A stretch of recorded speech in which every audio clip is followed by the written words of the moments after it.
السلام عليكم، كي دايرين؟ لاباس عليكم بخير؟ نتمنى تكونوا كلكم بخير وعلى خير وانتم كتشوفوا هذا الفيديو ديال اليوم. ان شاء الله غادي نشارك معكم طبق ممكن تحضروه للعراضات ديالكم، اللي هو فيه الدجاج مشوي في الفران مع الخضر ديال هذا الموسم هذا، والسيجارات اللي معمرين بالكفته كيجيو هائلين، وتحليه كذلك كتجي هائله ومذاق ولا اروع. تابعوا معايا الفيديو من الاول الى الاخير، وما تنسوش تخليوا لي اللايكات وتعاليقكم باش تشجعوني.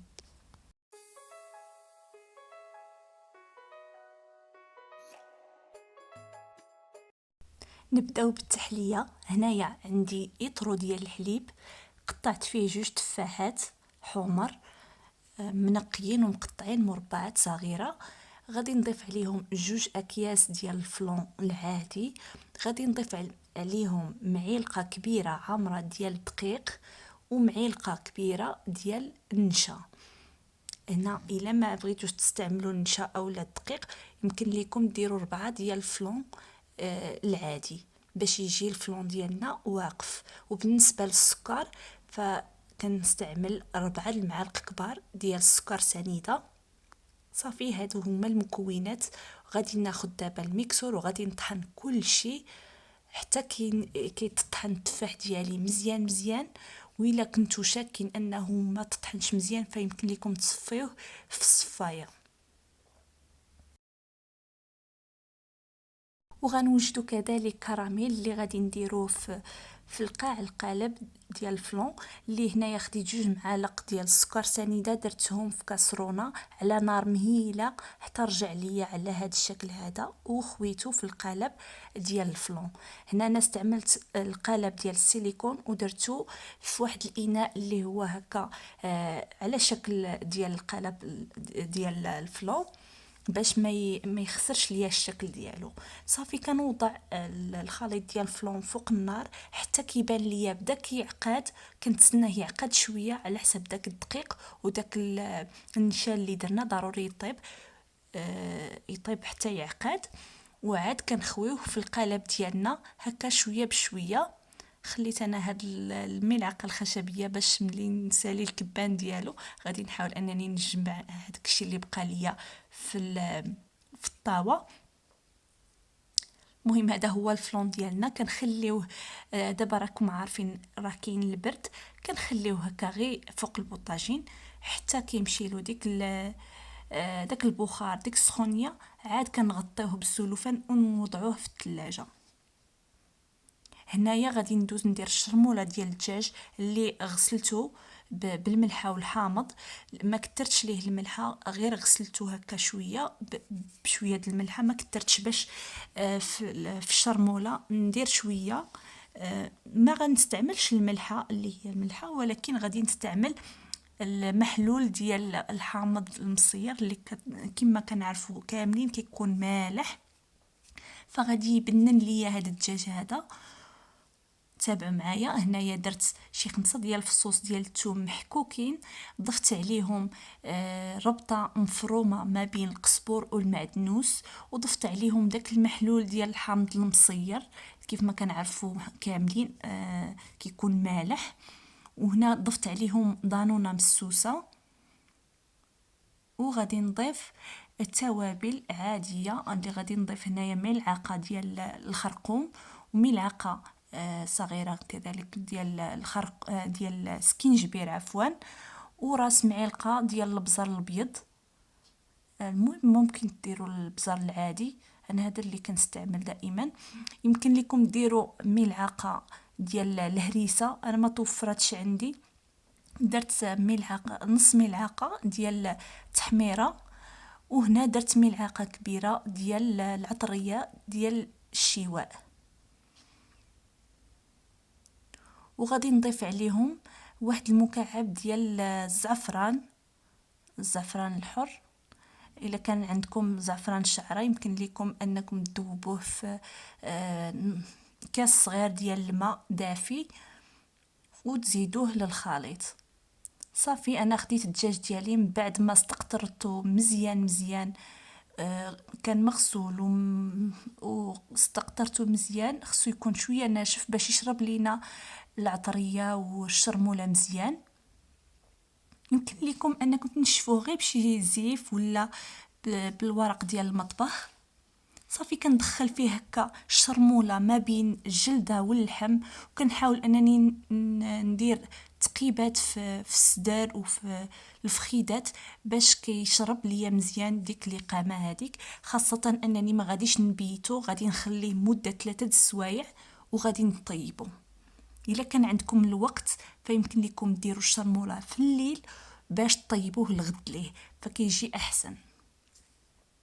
سمحوا لي ما ذكرتش معاكم، عصرت حامضه كبيره، وضفت هذاك العصير ديالها للشرموله، فكيفتي ليا الدجاج ديالي. صافي كنغلفو بالسلوفان وكنخليه على جنب.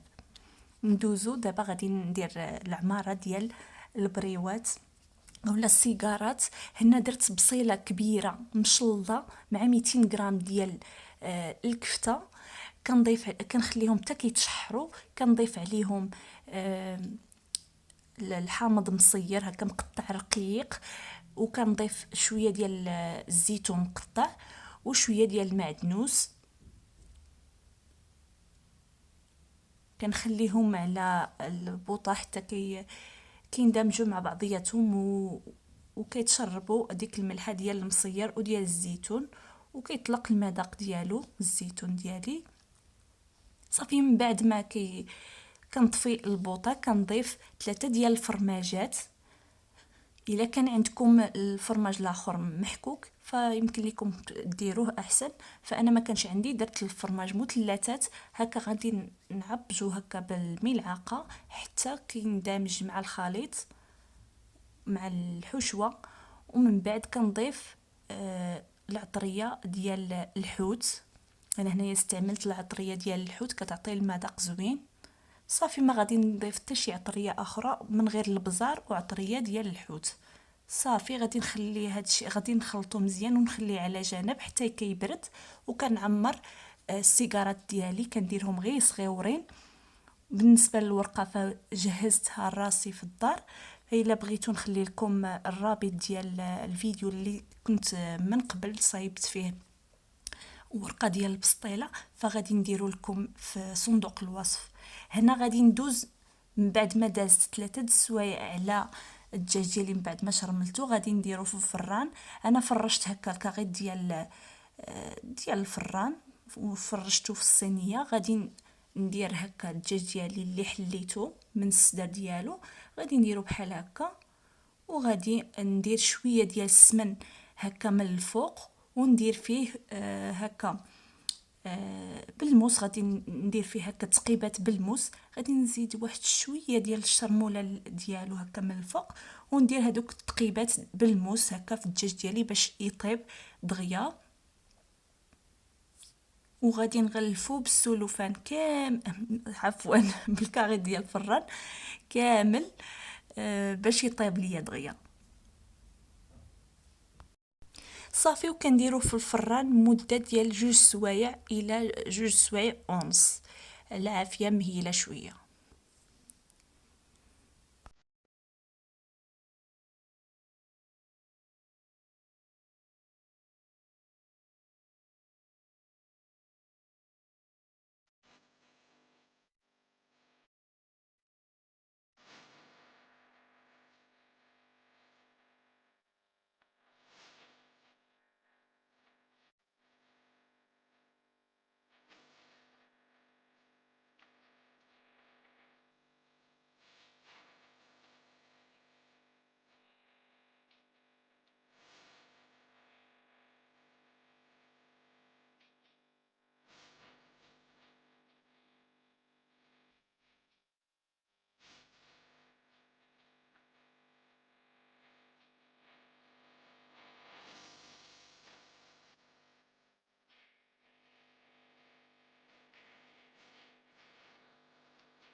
هذه هي الورقه اللي وجدت. راني سبق لي وجدتها في القناه ديالي. صافي كناخد الحشوه اللي هي راها بارده، كناخد غير شويه كميه صغيره ديال الحشوه، والورقه كما كتلاحظوا راها صغيره وقطعتها على 4.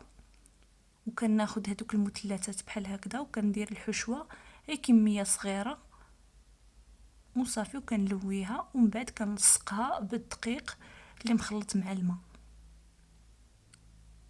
صافي. وكنستمر بهذه الطريقه حتى كنسالي.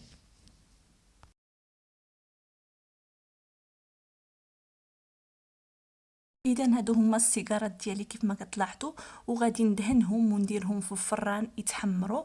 ملي غادي يقرب الدجاج ديالي يطيب غادي نحاول انني ندهنو كله ونديرو في الفران من تحت من الدجاج باش يتحمروا مزيان. وكنبقى نقلبهم. هنايا الا لاحظتوا انني سلقت الشيفرول ديالي في الملحه وواحد الدواور ديال الحامض وواحد الضص ديال الثومه، ومن بعد صفيته مزيان ودوزته في ديك الشرموله اللي شاطت ليا من الدجاج ودرتو في الفران حتى هو، وشويه ديال زيت الزيتون من الفوق ودرتو في الفران حتى هو باش يتحمر واحد شويه. وهنايا غادي نحاول انني نوجد واحد صوص اولا مايونيز كما بغيتو تقولوا له. هنايا خديت 3 ديال الفرماجات مع شويه ديال الخل، معلقه هكذاك ديال الخل، شويه ديال الابزار وجوج معالق ديال زيت الزيتون، وضفت عليهم مرق الدجاج اللي راه كيطيب في الفران كيطلق المرق. هذاك المرق خديته هكا بالمعلقه ودرته في هاد الزلافه هذه مع واحد المعلقه ديال العسل.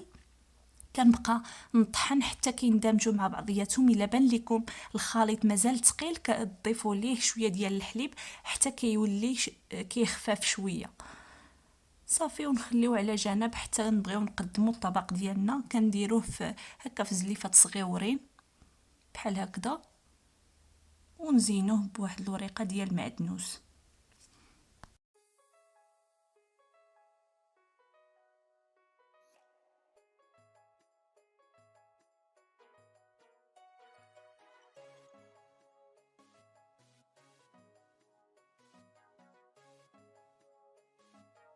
هنا غندوز للتقديم. بالنسبه للمرافقات اللي درت مع الدجاج فدرت خيزو والشيفرون والبروكولي والبطاطا. البطاطا غير نقيتها بطاطا شويه صغيره وقسمتها هكا على 4. درت ليها شويه ديال الملحه وشويه ديال الابزار وزيت الزيتون، خلطتهم درتهم في الفران حتى تحمرات البطاطا ديالي وطابت ولات بحال البطاطا مقليه. فخليتها على جنب. على جانب الاغلبيه ديال الاشياء اللي قدمت في هذا الطبق كلهم دازوا في الفران. وكذلك البروكولي سلقته في الماء والملحه فقط وصفيته وخليته بحال هكاك باش ما يتخسرش ليا الشكل ديالو. الا بغيتو تبننوه اكثر فديروا له شويه ديال زيت الزيتون وديروه في الفران باش يتحمر، ولا دوزوه هكا في المقله. انا ما بغيتش ندوزو لا في الفران ولا في المقله باش يبقى الشكل ديالو زوين ويبقى خضر. بالنسبه للماء كنخليوه حتى كيغلي، عاد كنديرو شويه ديال الملحه وكنرميو عليه داك البروكولي اللي كنكونوا قطعناه. وكنخليوه مده 10 دقائق كيتسلق، ومن بعد كنصفيوه ونديروه في الماء بارد مع الثلج. ولا كان الماء بارد هكاك ما يمكن ماشي مشكل واخا ما نديروش الثلج صافي. ونخليوه على جنب حتى كيبرد. من بعد كنصفيوه وكنخليوه حتى نقدموه. هنايا عاوتاني درت خيزو سلقته مع شويه ديال الملحه، من بعد درت ليه شويه ديال زيت الزيتون والبزار والملحه هكا غير شويه ودرتهم عاوتاني حتى هما في الفران. هذه هي البطاطا كيف ما كتلاحظوا جات بحال البطاطا مقليه او بطاطا مشويه. وهذا البروكولي او الشيفرون اللي حمرته في الفران دوزتوه في ديك الشرموله وجا بنين. كما كتلاحظوا شي شويه كيكون مذاق ديالو ناقص، ولكن اللي درت ليه ديك الشرموله ديال الدجاج جا بنين وجا زوين المذاق ديالو صافي. وكنزيد البروكولي في البلاصه اللي بقات وكندير على الوجه ديال الدجاج هادوك السيجارات اللي حمرتهم في الفران حتى هما. لا بغيتو تقليوهم قليوهم، ولكن انا درتهم في الفران. وهكا كيجي الطبق ديالي. طبق ساهل ومكونات متوفره في هاد الوقيته هادي. كما كتلاحظوا البروكولي راه هذا وقته، والشيفرون حتى هو هذا وقته، والبطاطا راه كاينه في جميع المواسم هي وخيزو صافي. وكنقدموا الطبق ديالنا وكنزيدوا هذوك لي صوص في الجناب، داك لا صوص في الجناب. يمكن لكم تبدعوا اكثر وتزيدوا مكونات اخرين على هذا الطبق. نتمنى هذا الطبق يكون نال الاعجاب ديالكم، وما تبخلوش عليا باللايكات ديالكم وتعاليقكم اسفل الفيديو، وتبارطاجيو لا فيديو مع الاحباب والاصدقاء باش تعم الفائده على الجميع. وكنشكركم بزاف بزاف على حسن المتابعه. تلاقاو في فيديو مقبل ان شاء الله.